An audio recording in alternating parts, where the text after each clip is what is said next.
Hey, what's going on, everyone? I'm out here in the wilderness, away from civilization. I've got my camp all set up. I've got a nice lantern for light, got a nice stove right there, a little fire for warmth in the evening. I had it going right now just for a little bit of ambiance, and of course I've got my tent and sleeping bag right here.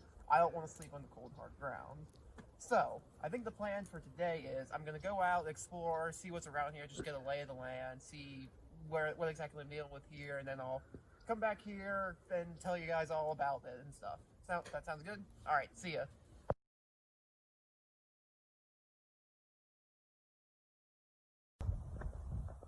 What's up, guys? I was still away from base camp. I was still exploring the land around the place when I stumbled across this abandoned looking house, and it's really cool finding something like this just kind of sitting out here in the middle of nowhere.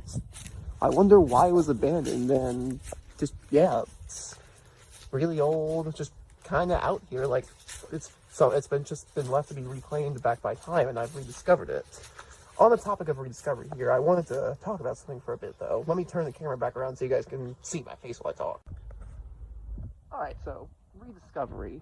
That's also one reason why I love going outside so much. It feels like I'm able to just kind of rediscover myself. Like with this house, I'm able to rediscover something that's been lost and hasn't been seen in years.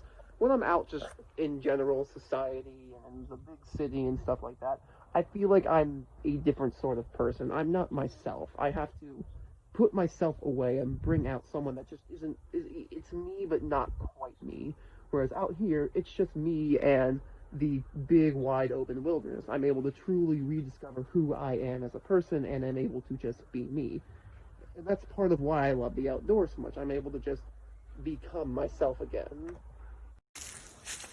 Just wanted to get some more shots of the house here real quick for you guys to see all of it. It's just kind of sitting here like I wonder what the history behind this place is, why it was left behind here in the wilderness. What did people do that they needed to live out here? Why was it left behind? Really is fascinating just finding this out here, out in nature. It really is.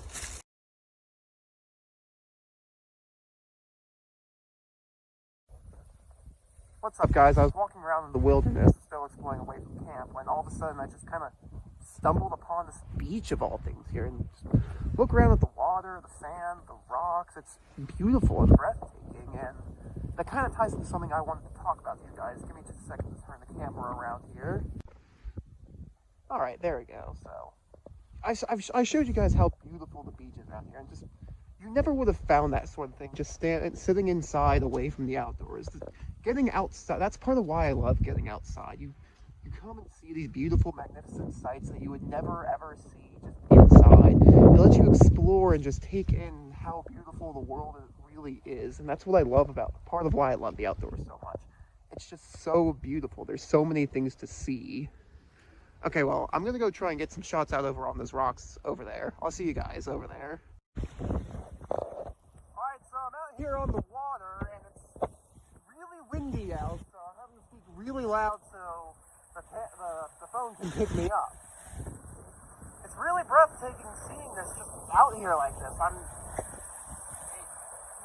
Yeah, breathtaking. I don't really know what else to say. It's incredible. I brought a fishing rod with me if I had a chance, so I might try some fishing out today. See what I can grab from it. I'll let you guys know if I get anything. Alright, see you guys later. Alright, so I tried fishing for about an hour or 2 hours or something. I completely lost track of time. I forgot when I got here exactly. And I caught jack squat, which is kind of disappointing. I was kind of hoping to have some fish tonight, but that's why I packed food in case this happened. Always remember to pack some food with you in case you go out on longer trips, because you never know what'll happen. You never plan on trying to find food for yourself. Always have a backup plan, all that good stuff. It's getting cold out, and I think it's going to start getting dark here soon-ish, and it's also really cloudy. I'm worried it's going to start raining soon, so I'm going to be heading back to the tech.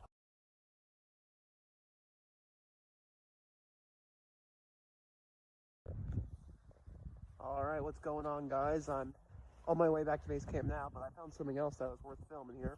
Looks like I actually found a dock for boats, and it seems to be in use, actually. It looks like someone brought their boat here. It actually looks like a pretty nice place to go sailing for a bit, albeit it's a little windy right now, so maybe not the best weather, but still. Boating's one of my favorite ways to get outside. Boating's just really fun, and that kind of brings me to something else I wanted to talk about. Let me turn the camera around real quick.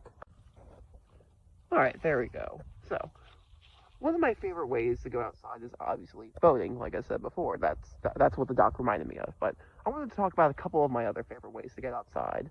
One of them is definitely swimming. Now, this isn't exactly great weather for swimming now, but in the summertime, I love to go swimming. I love the feeling of the water and swimming around. It's just so much fun, and it's great exercise, too.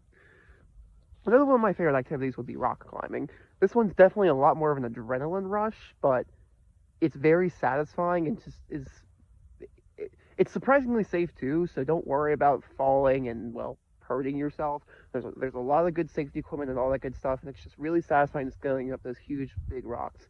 And some things I like to do just daily are daily hikes and jogs and stuff like that, easy things that get me outside and moving. Obviously, of course, I enjoy camping as well, which is what I'm doing now. But yeah, try those couple of things and see if you're able to find something you like. Try some other things I didn't mention too. I'm sure you'll find something that you enjoy. Not exactly what I expected to see out here. Yeah, that's all. See you guys. Alright, so we're back from exploring the land. We found some really cool stuff. We found a old port that seems to not have been used for a while. We found a hidden beach out there that, unfortunately, we didn't catch any fish for dinner for, but we tried at least. And we found a cool abandoned house, and man, I love being out here. I find it just so much fun. I find it relaxing to be able to just get out here away from everything and clear my head. For me, I find it really important to get out here, out in the outdoors and wilderness, just because it gives me a chance to recharge my batteries, for lack of a better word. I'm always so busy with just life in general, out in the hustle and bustle of everything between school and friends and just general society itself. It gets tiring.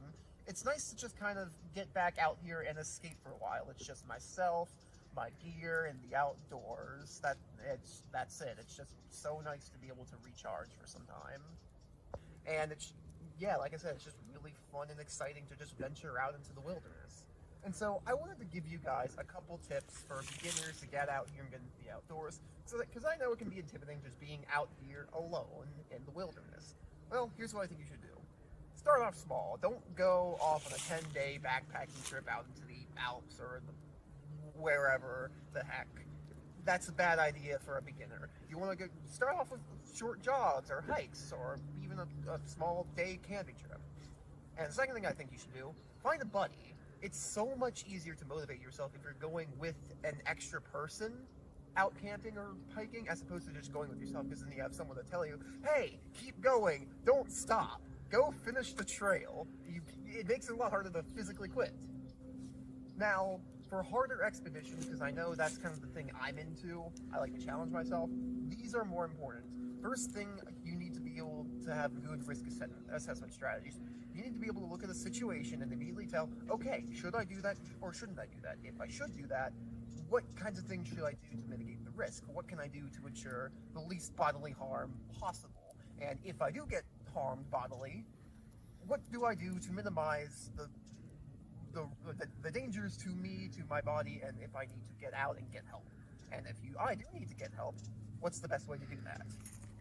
And then the last thing I think you should do is get some cooking skills. It's important to be able to make yourself something kind of nice to eat out here. You don't need to be super fancy like Gordon Ramsay or something, but make some nice food for you to enjoy out here, because you're out here to have a good time. Why not enjoy some nice rustic outdoor cooking? That's all from me. I'll see you guys next time.